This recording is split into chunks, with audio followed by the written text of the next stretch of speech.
Good morning, everyone. Good morning, everyone. And thank you very much for joining us for this event today on the sustainable cold chain for people and the planet, addressing climate change, hunger, and energy. Thank you very much to everyone who are joining us virtually as well. My name is Dada. I'm the Deputy Director for the Office of Climate Change, Biodiversity and Environment. And it's my pleasure to moderate this event today on the sustainable cold chain for people and planet. Let me just set the scene, just say a few words of why this theme is important in this context of you can't hear? Can you hear? climate change. Oh. Can you hear us? Okay. Okay. Just checking that everyone can hear us and it looks like it's fine. Okay, thank you. So as I said, I just want to give a couple of points to set the scene of why this theme is important, and particularly in the context of COP26. The lack of effective cold chain is estimated to result in losses of about 13% of the total food production. And the food actually that is lost is responsible for about 8% of greenhouse gas emissions. And refrigeration equipment used in the food cold chain is responsible for about 1% of global greenhouse gas emissions. So it's important really that we address sustainable cold chain. And sustainable cold chain offers multifaceted win for people and the planet, and it is also very important for achieving not just the Paris Agreement but also the Sustainable Development Goals. So at the event today, what we aim to achieve is really highlight why climate action must be sensibly included in strategies to expand and transition the sustainable cold chains to reduce emissions from food loss and increase resilience of the agri-food systems. At the same time, while also delivering on rural development, energy access, community resilience, food security, and nutrition and health. So we really hope that what you're going to hear today will inspire us and will inspire the commitments that we're looking for transformational action on sustainable cold chain at the COP26 here and beyond. So this event is organized by UNEP and the Cool Coalition and United for Efficiency and the Sustainable Energy for All. And I'm really delighted that we have with us Tamilula Agombii, who's the CEO and the Special Representative of the UN Secretary General for Sustainable Energy for All, and co-chair of UN Energy. Thank you very much for being with us. And I would like to start with you to give us opening remarks to set the scene before we move on to the panel. Over to you. Okay, thank you so much for having me here today, because this topic is just so important to us as Sustainable Energy for All. I'd first like to thank the Cool Coalition. It's been absolutely fantastic working with you, and we really see the Cool Coalition and Sustainable Energy for All as key partners. So now I'm going to go into my address. And I first want to congratulate the Coal Coalition on the release of the Global Status of Cold Chains report here today. I also want to remind everybody that it might not be obvious just the impact on cooling on our sustainable development goals, but it really is. It is the difference between us achieving Sustainable Development Goal 7 quicker or not achieving it at all, as it affects, as in right now, the COVID vaccine distribution that's currently going on in my continent, Africa. It is also vital when we look at cooling to understand just how many people it affects. It's 1 in 8 people, and we can all see from the climate change that we are working in an increasingly warming environment. So without sufficient cooling and cold chains and all these off-grid technologies, people just will not be able to benefit for things that we know the sustainable cooling brings, which is increased farming income, more jobs, better nutrition and healthcare for people, and better economic development for countries moving forward. So we have to take these important steps. And one of the biggest steps, I think, is what is happening now with the Green Climate Fund and the World Bank. You know, approval to dedicate $157 million to leverage a further $750 million towards cooling. I'm especially excited because I'm pleased that they're focusing on supporting agricultural investments in Kenya and Malawi. Another sign of progress that has happened in cooling is the national cooling action plans for countries to really understand how they're doing it. And an exemplar of that is the India plan. And then in Rwanda, you know, the announcement of the African Center of Excellence in Sustainable Cooling is also huge and, you know, particularly effective in Africa, who are really the victim of climate change, not just the cause of it. So it's important that this is being targeted.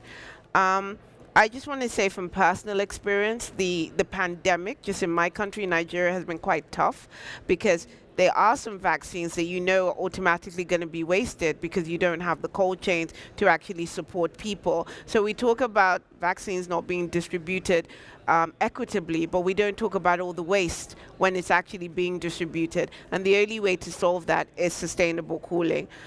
In September, we, as part of the UN high-level dialogue, about the UN General Assembly, had a high-level dialogue on energy. And one of the key outcomes of that were energy compacts and getting countries and multi-stakeholders to actually commit to what they're going to do towards energy compacts. Really pleased that the Cool Coalition actually came up with the compact, but we need more people to come up and say, what are you going to do towards cooling for us to achieve SDG 7? We should all know by now that if we do not achieve SDG 7 by 2030, we can forget about all the climate goals of net zero that we've set here today. So again, thank you so much for having me. I'm really looking forward to working with all of you post-COP on how we translate all these great reports to actually actions on ground. So thank you for having me. Thank you very much, Tamilula, and thank you for your leadership in this area. It's interesting mentioning, you know, some important facts there, but that cooling affects 1 in 8 people.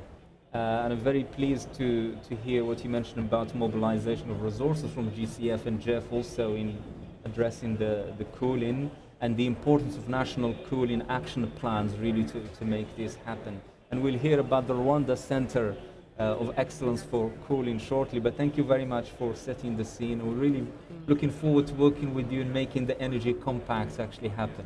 Thank you so much for having me. Being with us.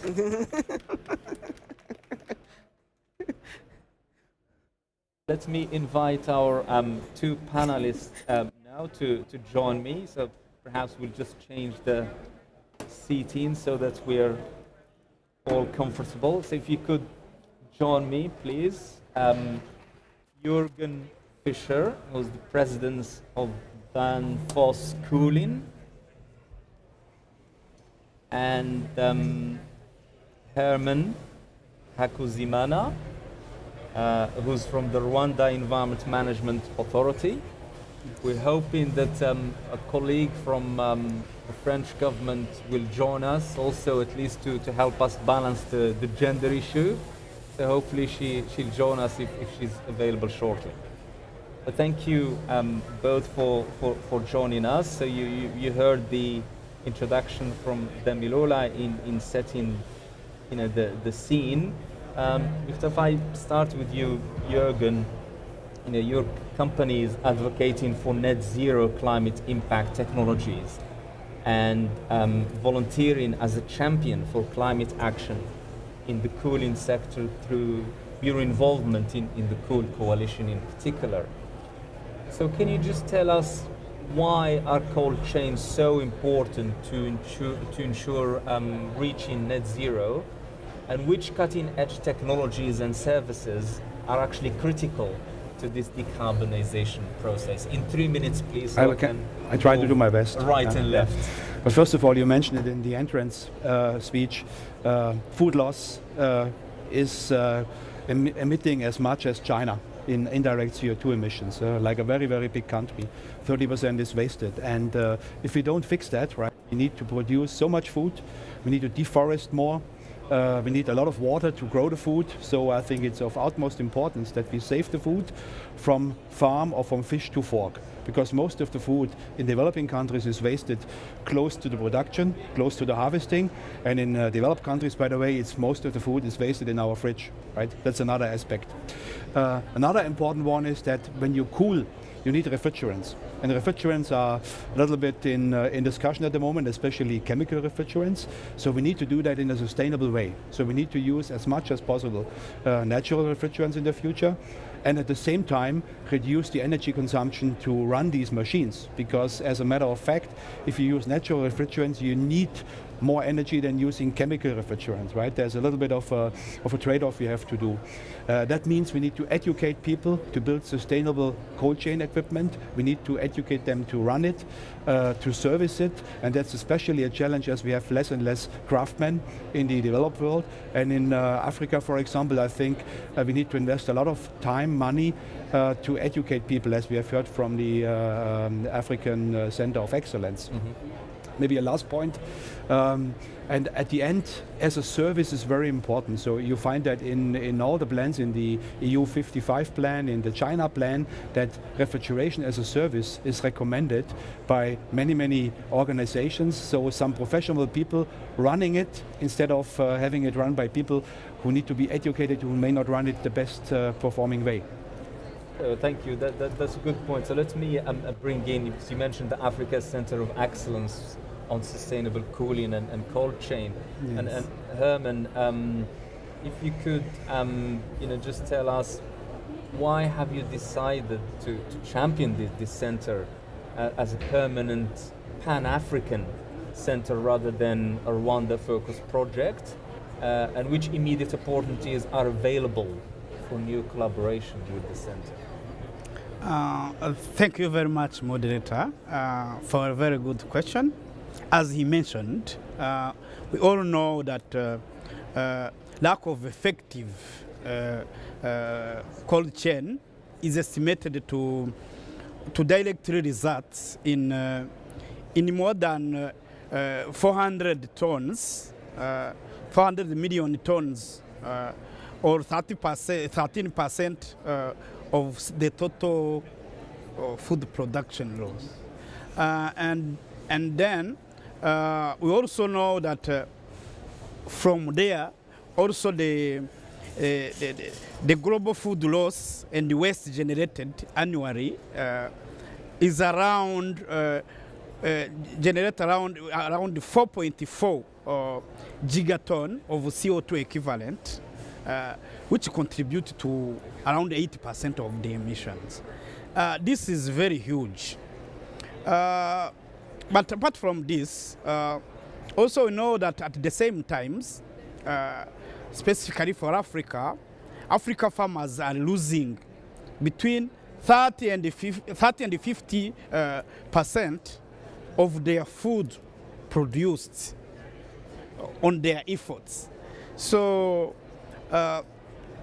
those fragmented farms, lack of access to food aggregation points, as well as lack of effective and integrated physical post-harvest management and market connectivity through comprehensive cold chain are the main challenges. Many challenges in Africa, including also Rwanda. And basing on all those challenges, Rwanda decided to take a lead and entering this initiative to have the center to help ourselves, but also to help our Africa. Mainly, those are the reasons. That's really very important, very strategic in terms of, as I said, having the center works not just for Rwanda, but really across the continent. Yeah. So obviously that's going to facilitate collaboration, particularly in research and development, as well as, I guess, investment, capacity building. Mm-hmm. So Jürgen, just come back to you on this issue of collaboration and building of capacity building. So how is Danfoss then partnering with other organizations to empower the next generation of technicians and users to ensure sustainable technologies can hit the ground running in different markets? Yeah, basically we do what we always have been doing in the past. I mean, Danfoss has been doing that 50 years ago with less sustainable technologies, of course. So we built a lot of cold chains in Latin America in the 1940s, 1950s. And we're still doing the same. So we are also participating in the African Center of Excellence, right, in that organization committee. We have been training banana farmers in India how not to waste their bananas, because from eating themselves, from selling them on markets, there's a big difference moving them into a cold chain, transportation afterwards. So we have been educating them. And in Brazil, I think we are for many years now cooperating with universities and school to educate trainees, and I think thousands of trainees in Brazil in the past have been learning how to do refrigeration from our training activities. Finally, we are also part of the global of the GFCCC, yeah, where we are trying to collect data about the cold chain, because one of the biggest problems is that there is no good data about energy consumption, waste in cold chains, and we have just started a study together with GFCCC, and we are advocating for professional cold chain development. Another thing we did in the past, we have produced containers, training containers for CO2 refrigeration, which we are sending around, yes, and everywhere in the world, right? People can, in South Africa, somewhere else in Africa, in Europe, in India, we are shipping these containers, and then we can educate people on site with real equipment, because CO2 is a rather complicated refrigerant. It has much higher pressure, and you need to understand what you're doing. Otherwise you have an accident, then you achieve the opposite. So in other words, we are continuing what we have been doing for decades. Okay, thank you. I just wonder if we have a microphone, if someone from the audience want to ask a question or make a comment, that would be welcome, so we can have an interactive discussion with colleagues joining us live here. If anyone wants to ask any question or make a comment, you can think about it while I'm asking more questions, but you're welcome to join us and ask questions to the panelists. So let me build on what you said, Jürgen, and come back to you, Herman. You mentioned really some important points, particularly on the loss between 30 and 50%, food from farmers. I mean, that's huge, and that also highlights the benefit, obviously, of the cold chain and the whole purpose, of the topic we're talking about. Yes. So, what is your message then for countries and research organizations and companies and others on what to do really to walk the talk and start similar effort to the center that you built? Because as you said, this covers Africa, yes, but obviously there's a huge potential, as Jürgen also was saying, to go really much beyond that. So do you have any particular lessons that you've learned, anything you would like to convey for this technology actually to be expanded across the board? Yes, thank you very much for a good question. Yes, as you mentioned, we learned a lot in the system, in the initiative, and we invite even other countries to join the collaboration, as he mentioned. As the center is a collaborative initiative that cuts across government, academic, industry, and the community, it offers plenty of immediate opportunities to the new collaborators, and we encourage Africa countries mainly to join and partner with us. We encourage to scale up through the demonstration, the laboratories in different countries, so that we can join the efforts and put together our means to overcome all those challenges that we mentioned. There are even other challenges that we didn't talk about. Like, for example, we are in the period of COVID. All countries are running to conduct the vaccination of the population. There is no country which can run the vaccination program without effective and efficient cooling system. So we invite all partners, academic, industries, NGOs, it's our problem. This is those challenges we face them, all of us, in one or another way. So let's cooperate, let's collaborate, and put together the efforts to overcome our challenges and support our sustainable development. Because in most of our countries, agriculture is the pillar of the economy. So if we lose around 50% of our production, it's no longer productive. It's no longer contributing to as it could to the economy. So the message that I can give is to invite everyone to join. Yeah. So that's a good point. I mean, you highlighted there, the multiple benefits, obviously, of the center. Yes. The health aspect, particularly, it's really timely to have that capacity, not just in Rwanda, but across the continent. That's why, really, the potential is to expand this initiative for other countries to benefit from, and also across the board.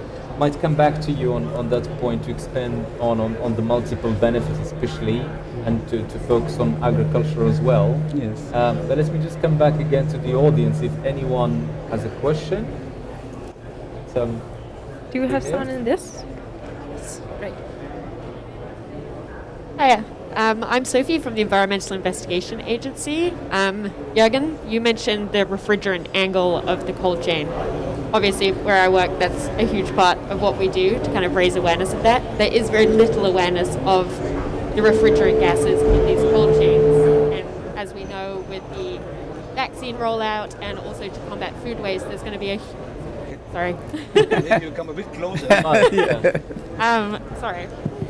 But yeah, for the vaccine rollout and to address food waste, there's going to be a huge build-out of cold chain. How do we ensure that that is natural refrigerants and not climate-damaging HFCs or environmentally damaging HFOs? How, from like a policy standpoint, can we encourage nat refs only? Yeah, I mean, of course, as a company, we are not making policy, right? We are cooperating with each and everybody to use the most sustainable technology, which is a good combination of energy consumption and efficiency. And that is not always CO2, right? Because if you then have, for example, a solar-powered unit, and you need to double as much as energy to cool down, it may be better to use an HFC which has a low GWP and take care that there is no leak, because then you are back to the training of the people, then you are back to prefabricated units, which you do in factories, instead of mounting them outside and losing all the refrigerants. I think the truth is somewhere in between.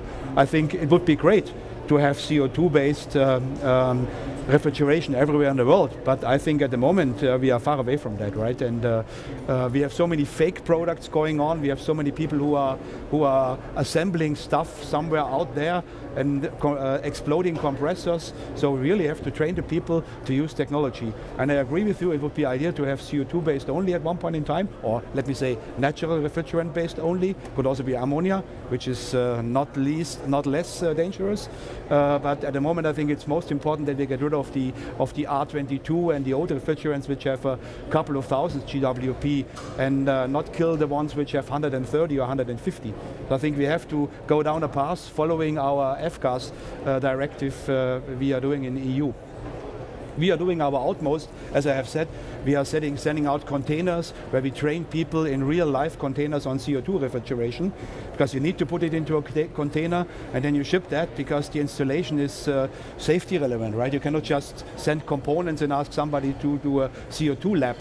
This has to be built, it has to be ATEX proof, so it's rather complicated. Okay? Thank you. Yeah, thank you for your question. And this issue of technology is being promoted under the Kigali Amendment to the Kyoto Protocol, and it has really helped in bringing these efficient technologies on board, particularly for refrigeration, to address the CFC's issue. So it's a climate change issue, but it's also a technology one. But thank you for the question. Any other points? Any other questions? Okay, I might come back to you if you have another question in the next 5 minutes or so. Hugo, let me pick up on what you said. It is also the importance of data, really. Yeah. To make sure that the technology is enhanced and expanded as well across the board. But this also highlights the fact that the cold chain are really complex systems, and with many stakeholders being involved, from the food industry, transport, and also technology companies, as you mentioned. And data on cold chain in particular is really lacking. We don't have a lot of data in this, and making it hard to identify priority areas and also what works and what doesn't. So my question to you is, how can then your organization, or having a private, public and international collaboration, help in identifying and advocating for effective solutions that can help us use the data effectively and make this change happen? Yes. I mean, first of all, we have to be interested in it, right? Data is key. We can also use it as a company for our development activities to develop even more efficient components and equipment. I give you an example: sustainable cooling for all, where you just had the chairman before here, or the CEO. There was a subset, sustainable refrigeration, right? Because in the beginning we had a report on sustainable air conditioning, but nobody was thinking about sustainable refrigeration. So we had to do a lot of base work to get this white paper together, which was, in my opinion, a first one to get a good overview on sustainable refrigeration. We are in the GFCCC supporting and driving an analysis and a study, basically globally, to collect these data. And we are cooperating with other associations, NGOs, other companies, because we are sitting in the same boat, right? My peers, you can also say competitors, our customers, like Carrier as an example, right? We all want to have the same data, because at the end we are producing the equipment for the cold chain. And then we spend a lot of time to educate people, because the best equipment is useless if it's not used the right way. And at the end, it's a business. And back to your point in Africa, right? You have to make the cold chain a business for people.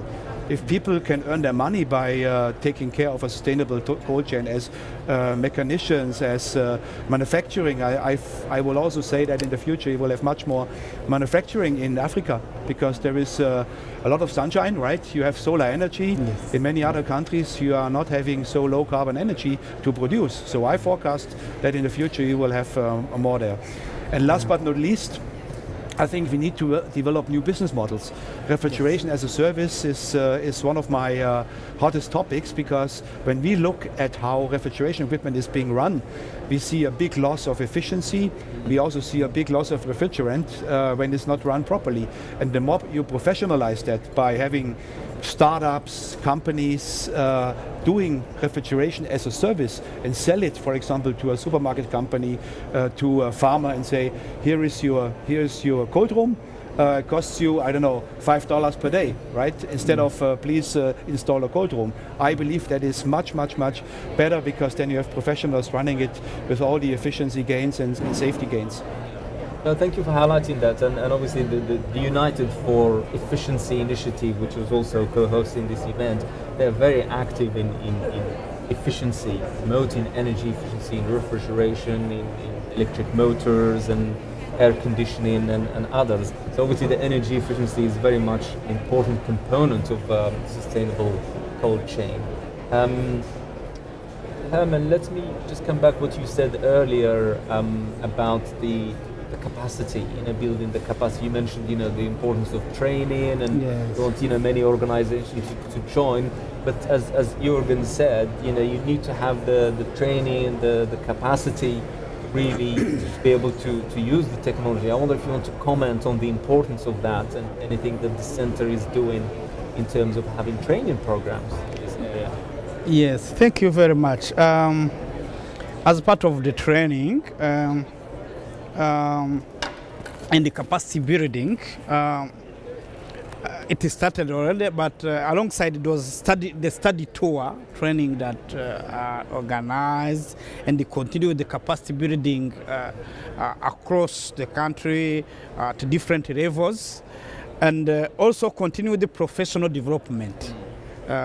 Include courses, including masters and PhDs.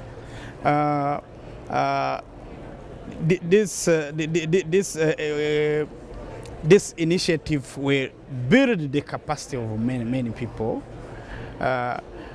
from different levels to be able, as you mentioned, you may have all the materials in place, all the equipment in place, but not using them. The capacity building component is very important, and we have there will be many opportunities to understand as we are implementing, to understand the capacity, the gaps. To identify the gaps available and set also the plan to fill them through those capacity building of all stakeholders involved. Yeah. Okay, thank you. I wonder if there is another question or comment before we close. So you're welcome to make a question or a comment. Actually, I see that there isn't any. That's fine. But let me come back to you, Jürgen and Herman, for a final word. Just one final message you want to leave everyone with, from everything you said. Just one final thing that you really want people to remember from this event. Yeah. If I may start, I think there is a lot of technology topics here, but I think the real one is the people part. We need to find and attract people. By the way, diversity is also a factor. Many technicians, or only few technicians, are female. Right? So I think we really have to work hard to make this industry and the cold chain an interesting place to work and to develop and to engineer. And I think we have to spend a lot of time and money to get people into our industry, because without good people, we cannot build a sustainable, good cold chain. Thank you. And that's linked to the skills issue and the training that Herman was talking about. Herman? Thank you very much. What I can add is that this initiative will help countries to meet their national development targets, because it can be applied in different domains of the economy, and it can also help to fulfill. You mentioned Kigali Amendment. It can also help countries to fulfill their obligation toward Kigali Amendments.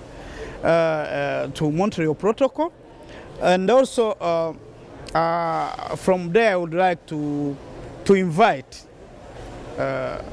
countries and different partners to join this changing initiative, to work together to advance our sustainable development and resilient Africa. Well, thank you very much. I think it was really helpful to hear from both of you and from Demirula as well on the importance of sustainable cold chain. I think this is just the start of a journey that looks very promising, and you all highlighted so many co-benefits. Actually, it's not just climate change, but sustainability and health issues, as you mentioned, with the relation to storage of vaccines as well, and not just food. And the huge potential really in cutting food loss in particular, because we know that is a big contributor to greenhouse gas emissions, about 8%. So this is really very encouraging, and I really hope that this conversation will continue, and I'm sure it will, Yes. in other settings. So let me thank everyone who joined us here in person, and also colleagues who joined us live. And let me thank colleagues who helped us organize this event and make it happen, particularly Ben Hartley, thanks very much, and Sophie Loran, also who's been behind the scene, and Michael Funch, who's doing also the technical support. So thank you very much, and enjoy the rest of your day. Thank you. Thank you very much.